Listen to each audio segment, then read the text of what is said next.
오늘은 창세기 말씀 함께 나누고자 합니다. 지금까지 저희들은 올해가 시작되면서 계속 요한복음 말씀을 묵상해 왔는데 오늘은 특별히 창세기 말씀을 묵상하도록 하겠습니다. 왜 그렇게 하는지는 여러분들이 잘 아실 거라 생각합니다.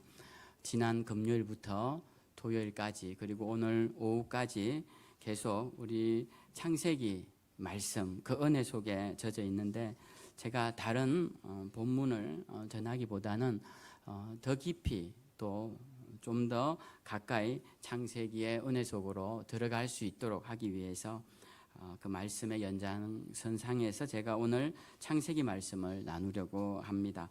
물론 다른 사경에 참여 안 하신 분들도 오늘 이 창세기 말씀만 들어도 될 그런 내용으로 준비를 했습니다. 제가 지난 성경 공부에 또 창세기 말씀을 들으면서 받은 바 은혜도 있고 또 그래서 받은 바 은혜도 나누고 또 우리 성도님들도 창세기를 듣고 있는 분들에게는 좀 더 창세기와 가까이 다가갈 수 있는 그런 한 부분을 내가 좀 전하면 좋겠다 싶어서 그런 의도로 오늘 창세기를 준비했습니다. 오늘 창세기를 준비하면서 특별히 우리 사경회에 가장 많은 내용이 아브라함에 대한 이야기입니다. 그래서 지난번에 아브라함에 대한 이야기를 하셨고 그래서 그 부분에 대한 내용들을 우리가 함께 좀 더 은혜를 깊이 나눠보고자 말씀을 준비했습니다. 아브라함은 우리가 참 익숙한 이름이죠. 우리가 신약 성경을 맨 먼저 이렇게 열면 첫 장에 아브라함과 다윗의 자손 예수 그리스도의 세계라라고 해서 아브라함의 이름이 맨 먼저 나옵니다. 그만큼 아브라함은 신약에서도 가장 먼저 나오고 그리고 구약에서도 하나님의 역사의 순간에서 가장 먼저 빛을 발하는 사람, 그 사람이 아브라함이라고 할 수가 있습니다. 아브라함의 이야기는 창세기에서 굉장히 길게 이야기를 하고 있습니다. 10장이 넘게 이야기를 하고 있는데요. 우리 천지 창조의 이야기가 2장에 걸쳐 나오고 바벨탑 이야기가 1장에 불과하다는 것을 생각해 보면 이 창세기에서 아브라함이 차지하는 비중이 굉장하다라는 것을 알 수 있습니다. 우리가 어떤 것을 중요하게 생각하면 그것에 대한 이야기를 많이 하게 되죠. 중요하게 생각하는 것 위주로 말하게 됩니다. 창세기도 아브라함의 이야기를 이렇게 길게 하는 이유는 아브라함이 굉장히 중요한 분이기 때문에 성경에서 차지하는 비중이 굉장히 크기 때문에 지면하래도 많이 하고 있는 것을 보게 됩니다. 하나님은 아브라함을 어떻게 생각하셨을까? 이렇게 생각해 보면 아브라함을 굉장히 사랑하셨다라고 볼 수 있습니다. 그것을 정확하게 이해할 수 있는 부분이 오늘 우리가 읽은 본문 2절과 3절을 보면 알 수 있는데요. 하나님께서 아브라함에게 축복을 약속하시는데 우리는 이 2절 3절을 보면 몇 가지 축복이 나열되어 있을 것이다 이렇게 대충 짐작을 하는데요. 자세히 보면 그리고 원어를 살펴보면 이 축복은 총 7가지로 나누어집니다. 이 7가지 축복이 각각 뭔가 특별한 것이 아니라 같은 말이 반복되지만 따로 구분해서 설명을 하고 있습니다. 맨 먼저 이렇게 축복하십니다.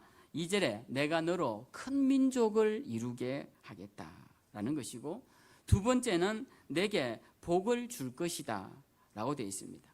그리고 세 번째는 내 이름을 창대하게 할 것이다. 그리고 네 번째는 너는 복이 될 것이다 라고 되어 있습니다. 이것이 서로 연관성 속에 있는 것이 아니라 등위 접속사로 연결되어서 독립적으로 하나님이 다 약속하고 있는 말씀이에요. 그리고 다섯 번째는 너를 축복하는 자를 축복할 것이다. 여섯 번째는 너를 저주하는 자를 저주할 것이다. 일곱 번째는 땅의 모든 족속이 너로 말미암아 복을 얻을 것이다. 이렇게 되어 있습니다.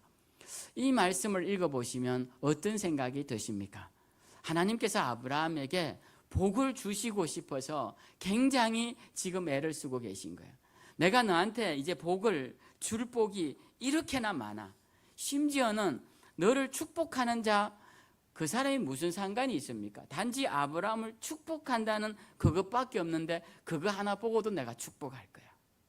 그리고 너를 저주하는 자, 그 사람이 뭐 다른 잘못한 것이 없어도 너 저주했다는 그거 하나 때문에 내가 저주할 거야. 이것은 아브라함을 향한 하나님의 사랑이 얼마나 큰지를 보여주는 단적인 예입니다. 하나님은 아브라함을 너무너무 사랑하시는 거예요. 그 사랑의 마음이 여기에 듬뿍 담겨 있는 것이 이 2절, 3절에 약속된 7가지 축복입니다.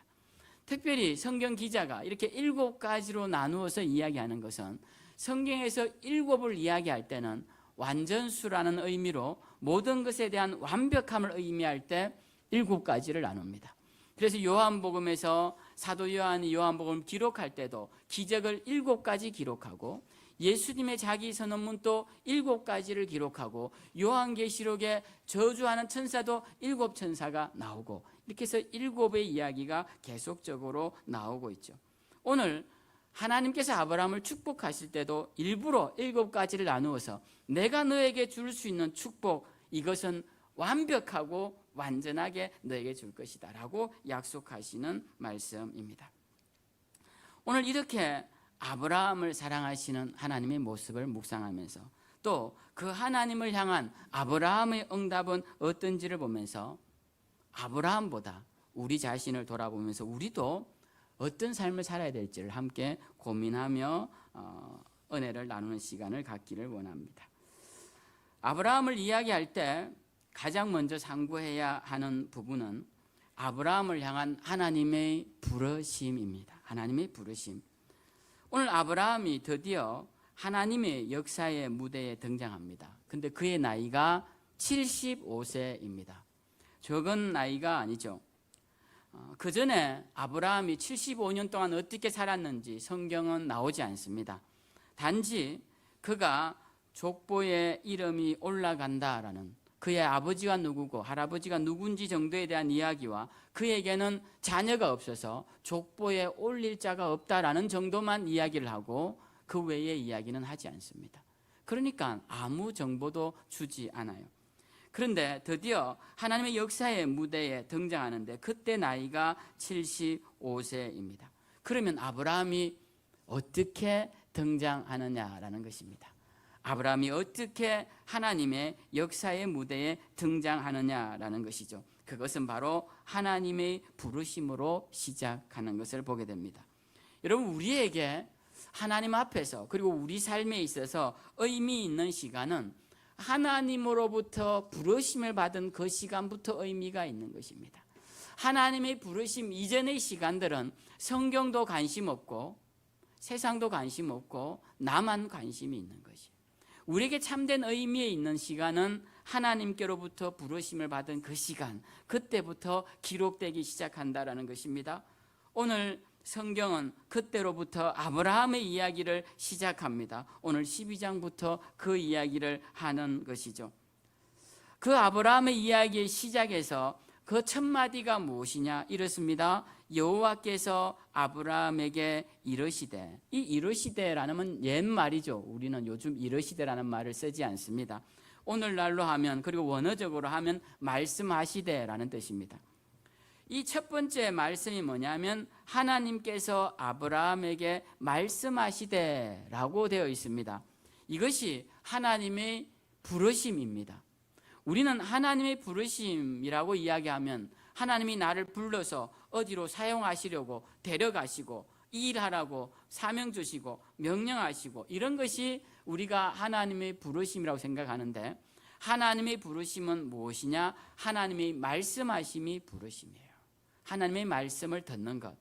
하나님의 말씀은 여러 종류가 있습니다. 어떤 말씀은 나를 향한 사랑의 고백의 말씀이 있고, 어떤 말씀은 오늘 아브라함에게서처럼 명령하시는 말씀도 있으십니다. 또 어떤 말씀은 책망하는 말씀도 있으세요. 어떤 말씀이든 간에 하나님의 말씀이 임하는 그 순간부터 내 삶의 의미가 시작된다는 것입니다. 그래서 우리는 하나님의 말씀을 잘 듣는 자들이 되어야 합니다. 잘 듣고 잘 읽고 잘 묵상하는 것이 중요합니다. 저는 어제 성경 공부를 하면서 제 내리를 때린 중요한 하나님의 음성을 들었습니다. 그것은 하나님은 당신의 부르심에 후회하심이 없습니다 라는 우리 교수님의 말씀이었어요. 강사님의 말씀이었습니다. 제가 그전에는 한 번도 하나님이 나를 부르신 것에 대해서 후회하실까라는 생각을 한 적이 없습니다. 그리고 하나님이 나를 부르신 것을 좋아하실까라고 생각한 적도 없습니다. 하나님이 좋아하시든 후회하시든 그런 거에는 관심이 없었습니다. 그냥 나는 나에게 주어진 일을 할 뿐이야 라는 생각으로 늘 사명의 자리에 서 있었습니다. 그런데 어제는 앉아 있는데 과연 하나님이 나를 부르신 것을 후회하시지는 않으실까라는 생각이 드는 거예요. 근데 강사님이 하나님은 부르신 자들을 절대 후회 안 하신다라는 말씀을 듣는데 마음에 뭔가 이상한 감정이 올라오는 거예요. 물론 그 말씀이 저에게 위로가 되고 힘이 되지만 또 한편으로는 정말일까라는 생각도 하게 됐습니다. 하나님이 지금 나를 보시면서 저놈 괜히 불렀네. 그때 그냥 내버려 둘 걸. 그러시지는 않으시겠죠. 네, 그러시지 않으리라 생각합니다. 그러나 한편으로 제가 지금 잘하고 있나? 라는 생각이 드는 거예요. 하나님이 정말 기뻐하실 만한 그런 일을 하고 있는가라는 생각을 하게 되었습니다. 제게 들려진 그 말씀, 그건 저에게 주신 말씀이죠. 여러분들에게도 하나님의 말씀이 임해야 합니다.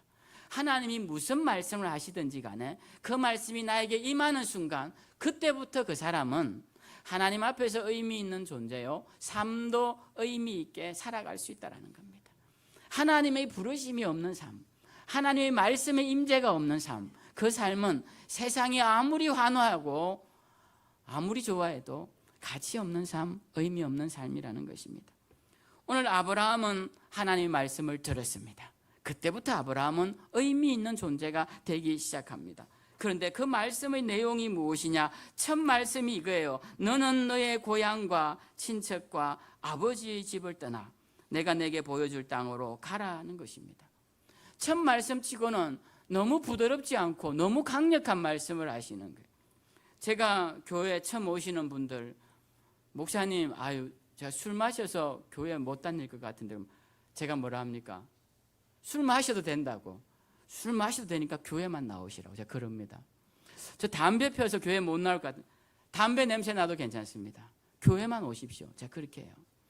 목사님, 전 여행을 좋아해가지고 여행도 가고 해야 되는데 교회를 못 나올 것 같아요. 그럼 제가 그럽니다.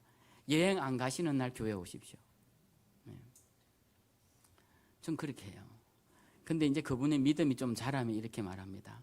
술도 끊고 담배도 끊고 주일날 여행 가시면 안 되고 예배 드리고 가셔도 되고 또 혹시 피치 못하게 가시면 꼭 그곳에서라도 예배를 드리셔야 합니다. 제가 그렇게 가르쳐 드려요.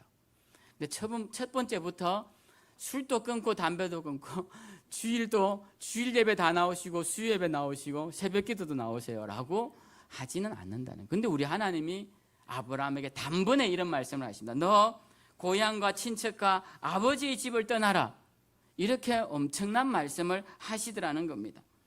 여러분, 고향과 친척과 아버지의 집은 사실 고대 사회에서 자기의 정체성을 표현하는 중요한 결정 요소입니다. 요즘도 내가 어느 동네 출신이다, 나 서울 사람이야. 우리 경상도에 가면 그런 말 잘합니다. 경상도 사투리 쓰면서 나 서울 사람이야, 이렇게. 서울 물 좀 먹었다 나, 뭐 이렇게 합니다. 그런 걸 장난삼아도 말하지만 난 어느 지역 출신이야, 이런 이야기들을 하죠. 그리고 지금 내 집안이 어떤 집안인데 우리 집안에 누가 나왔고 이런 이야기도 요즘도 합니다. 그리고 우리 아버지가 누군지 그런 이야기도 하죠. 그렇게 하는 것은 우리의 정체성을 형성하는데 이 세 가지가 굉장히 중요하기 때문에 그렇습니다. 그런데 고대 사회는 더 강력했습니다. 이 시족 사회를 떠나서는 자신의 울타리가 되는 집안을 떠나서는 그건 아무것도 할 수 없는 사회가 바로 이 고대 사회였어요. 그런데 오늘 아브라함에게 하나님께서 고향을 떠나고 친척을 떠나고 너의 울타리를 떠나서 내가 지시할 땅으로 가라고 명령하셨다라는 겁니다. 이 명령은 감당하기 어려운 명령이었습니다. 그런데 오늘 하나님은 아브라함에게 이 명령을 하시면서 그냥 명령으로 끝나는 것이 아니라 내가 이 명령을 지키면 7가지 복을 주겠다라고 말씀을 하십니다. 7가지 복. 그 7가지 복 중에 첫 번째 복이 너를 큰 민족을 이루게 하겠다라는 말씀이에요. 자, 그런데 이 말씀도 너무나 받기 어려운 것이 아브라함은 지금 자녀가 한 명도 없다라는 것입니다. 우리가 큰 민족을 이루려면 보통 제가 생각할 때는 자녀가 한 10명 정도는 있었고 그 중에 아들이 한 7명쯤 있고 이런 구조가 민족을 이루기엔 적합한 최소한의 인원이 아닐까 이런 생각이 들어요. 근데 문제는 아브라함에게 단 한 명의 자녀도 없다라는 거예요. 단 한 명의 자녀도 없는 자에게 하나님께서 내가 너에게 큰 민족을 이루게 해줄 테니 너의 부모와 너의 고향과 너의 친척을 떠나라고 하신다는 거예요. 너무 현실성 없는 축복을 말씀하시면서 나에게 너무나 큰 무거운 결정을 요구하신다는 겁니다. 지금 이것이 아브라함을 대하는 하나님의 모습이에요. 근데 가만히 생각해 보면 큰 민족을 이루려면 반드시 그 고향을 떠나야 합니다. 왜냐하면 그 고향에서 내가 자녀를 낳았고 그 자녀가 자녀를 낳아서 큰 민족을 이루면 이건 아브라함의 민족이 아니라 아브라함의 아버지 데라의 민족이고 그 아버지 나홀의 민족이고 그 아버지 스룩의 민족이고 더 올라가서는 셈의 민족이지 아브라함의 민족이 아닌 거예요. 그러니까 하나님이 아브라함의 민족을 만들기 위해서는 반드시 그가 있는 고향과 친척과 아버지의 집을 떠나야 된다라는 것입니다. 하나님은 이 복을 아브라함에게 주시기를 원하셨어요. 나를 경외하는 하나님의 백성을 만들고 그 믿음의 첫 번째 자리에 아브라함을 앉히고 싶은데 고향에 있어서는 그게 안 된다라는 겁니다. 그래서 하나님이 그곳을 떠나서 내가 지시하는 땅, 비록 네가 이방인이 되겠지만 그 땅으로 오면 내가 너로 큰 민족을 이루게 하겠다라고 약속하고 계신다라는 거예요. 이 축복은 반드시 떠나야만 받을 수 있는 축복입니다. 우리는 오늘 이 말씀을 보면서 인간의 판단으로는 가혹하게 보일지 모르지만 하나님께서는 더 큰 축복을 위해 현재 가지고 있는 것을 완전히 포기하기를 요구하시는 때가 굉장히 많다라는 것입니다. 우리가 사경회 기간에도 마찬가지지만 어떤 강사님도 마찬가지고 지난주 수요일에 오신 북한 선교사님도 마찬가지고 모두가 다 말씀의 은혜가 되는 것은요, 그분이 말씀처럼 살아와야 은혜가 되는 것입니다. 그래서 설교가 힘든 거예요. 설교가 말만 잘할 것 같으면 말 잘하는 강사 모셔다가 매번 강사비 주면서 세우죠. 그런데 그렇게 하지 않는 이유가 있습니다. 너도 말씀대로 살고 그 말씀대로 사는 모습으로 말씀을 전하라는 거예요. 그래서 우리가 하나님의 말씀이 은혜가 되는 것은 바로 그렇습니다. 말씀을 전하는 강사분들의 삶이 말씀과 부합하고 그들이 정말 하나님 앞에서 결단하고 헌신해서 그 모든 것을 버리고 떠나는 모습 속에서 저렇게 사는 게 맞구나 라는 걸 우리가 깨닫게 되는 것이죠. 예수님은 누가복음에서 이런 말씀을 하십니다. 너희 중에 누구든지 자기의 모든 소유를 버리지 아니하면 능히 내 제자가 되지 못하리라, 이런 말씀을 하십니다. 여러분, 이 말씀은 모든 소유를 다 팔아서 교회에 바치라는 말씀이 아니에요. 교회에 안 갖고 오셔도 됩니다. 이 말씀은 하나님의 말씀에 순종하기 위해서라면 물질의 유혹을 이겨내고 물질에 대한 욕심을 버리고 하나님께 나오라는 말씀이에요.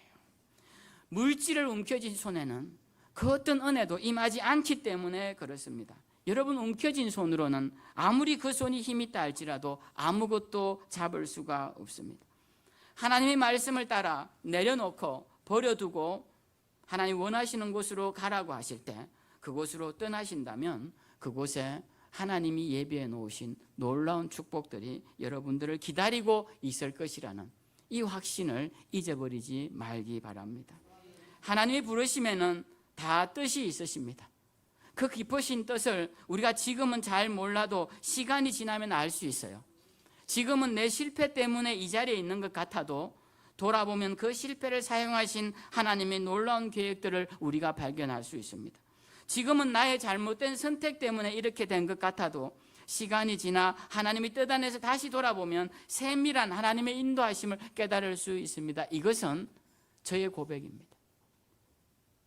그래서 우리는 지금 당장 나에게 당면한 문제와 어려움 때문에 하나님의 뜻이 어디냐고 반문할 필요가 없습니다. 단지 우리가 하나님의 뜻을 모를 뿐입니다.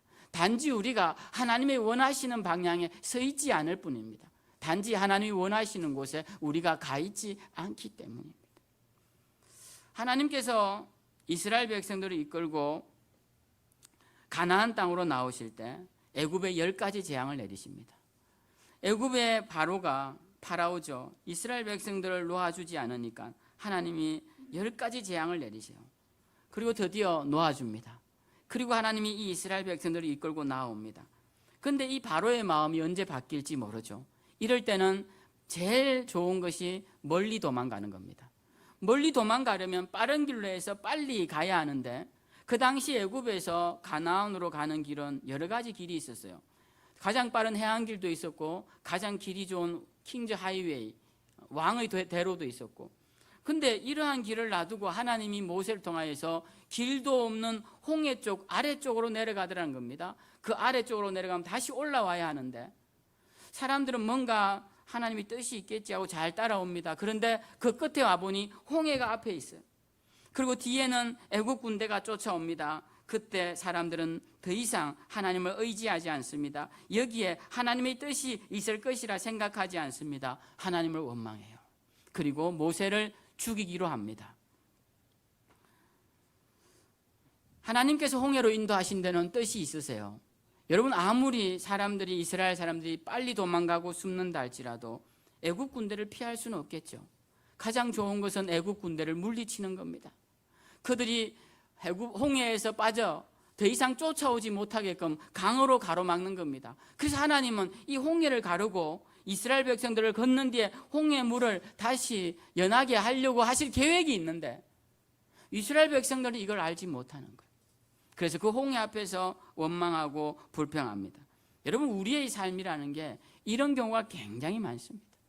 많은 그리스도인들의 삶에서 이런 경우가 굉장히 많아요. 홍해 앞에서 기다리는 10분, 20분, 그때 홍해 앞에 보면 바람이 몇 날을 불게 됩니다. 그 기다리는 몇 날을 못 참는 거예요. 나는 이 고통스러운 순간 몇 날을 기다릴 만한 사람이 아니야 라고 말하는 것입니다. 근데 하나님은 더 좋은 것을 주시기 위해서는 애굽의 때도 벗고 인내심도 기르고 신앙의 거룩한 모습도 회복해야 되는데 여러분들은 그 때를 기다리지 않는다는 거예요. 우린 그 때를 기다려야 합니다. 홍해가 갈라질 때까지, 무언가 하나님의 뜻이 있을 때까지 기다리자라는 거예요. 이것이 하나님의 뜻을 분별하는 자의 모습이고 그 뜻을 사모하는 자의 모습이라는 겁니다. 근데 오늘 아브라함을 보십시다.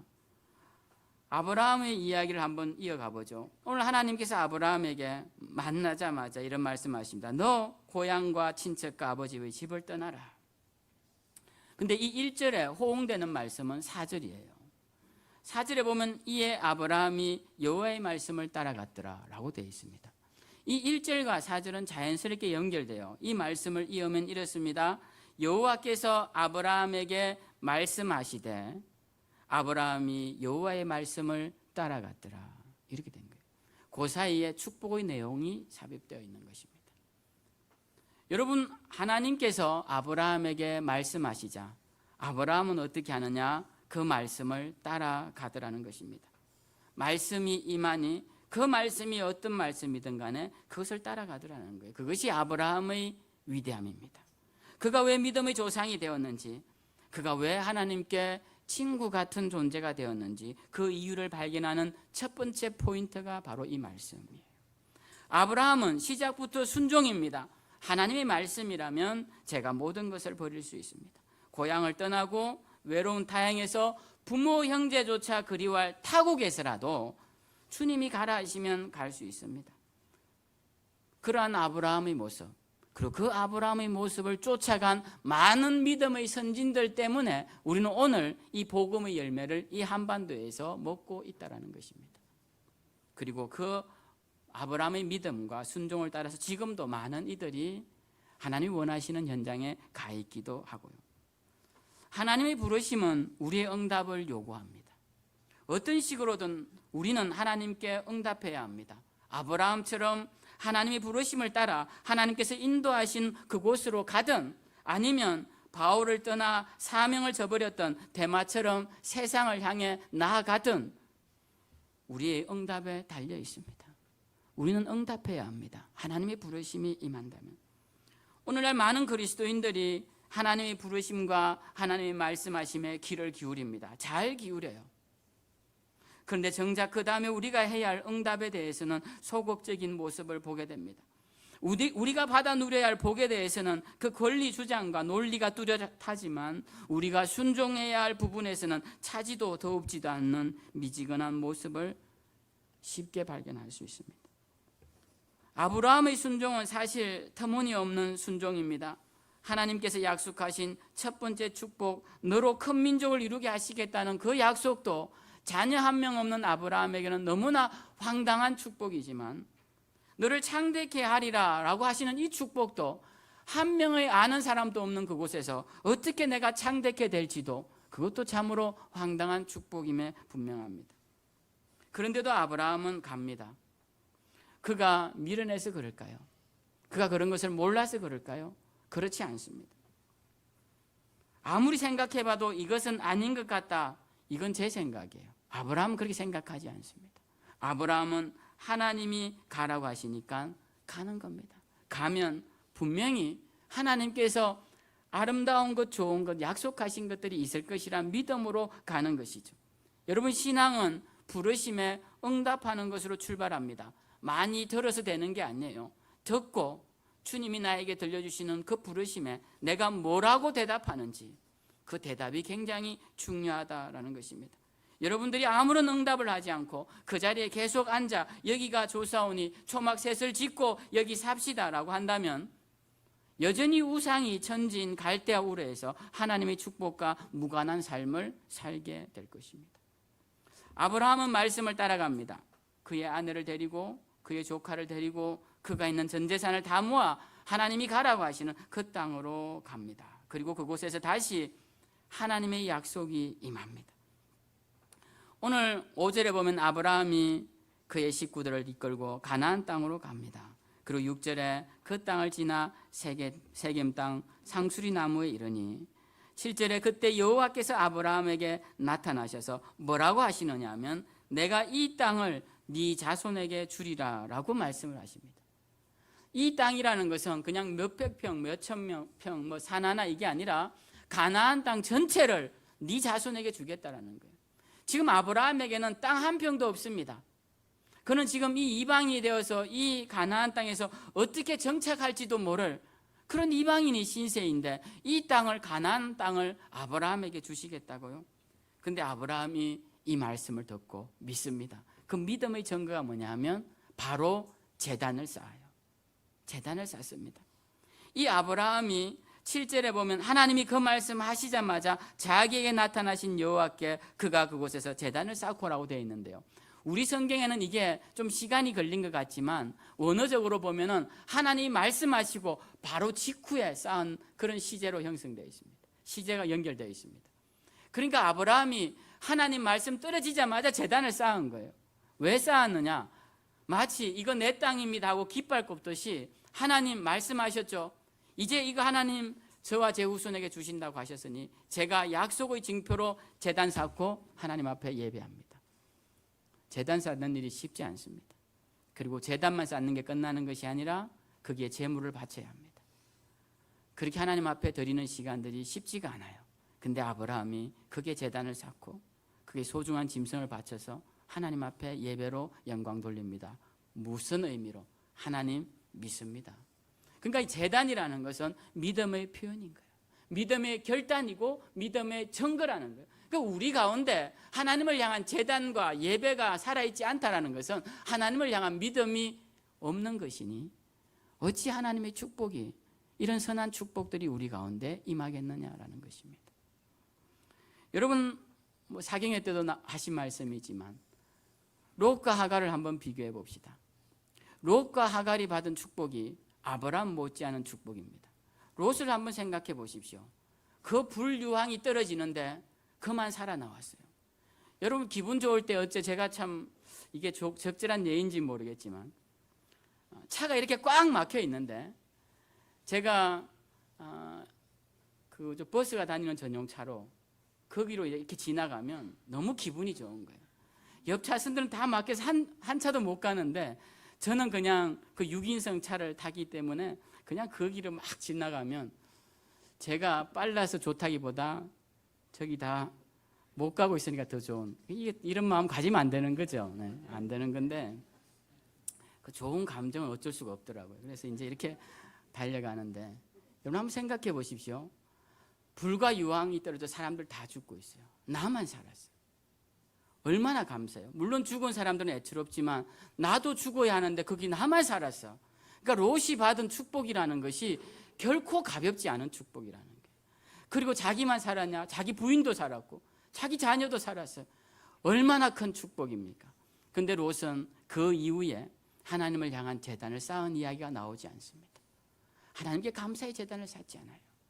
하갈은 어떻습니까? 하갈도 마찬가지입니다. 하갈도 그 임신한 몸으로 여주인에게 쫓겨났어요. 쫓겨나면 광야입니다. 거기서 그 여인이 살 수 있습니까? 그런데 하나님께서 그 여인을 만나주세요. 그 여인이 하나님을 보고 너무 좋아서 부엘라 헤로이, 나를 살피시는 하나님의 우물이 여기 있구나라고 이름까지 지었던 여인입니다. 그런데 그 여인이 나중에 하나님을 예배합니까? 하나님을 예배하는 제단을 쌓았다는 말씀이 없습니다. 그런데 아브라함만 유독 가는 곳마다, 은혜가 임하는 곳마다, 약속이 임하는 곳마다 제단을 쌓더라는 거예요. 이것이 아브라함의 위대한 하나의 믿음의 모습입니다. 우리는 이것을 본받아야 합니다. 우리가 롯과 하갈처럼 살면 안 돼요. 저는 우리 생명샘교회 성도님들이 받은 바 은혜가 다 크다고 생각합니다. 여러분들이 기억지 못하면 제가 기억해내게 드릴 수도 있어요. 우리 다 받은 바 은혜가 커요. 저도 너무나 큽니다. 우리는 충분히 제단을 쌓아야 할 사람들입니다. 제단을 쌓고 헌신하고 하나님 앞에 감사의 표현을 해야 할 사람들이에요. 그렇게 하지 않으면 어떻게 되느냐? 우리의 자녀들이 모압이 되고 암몬이 될 것입니다.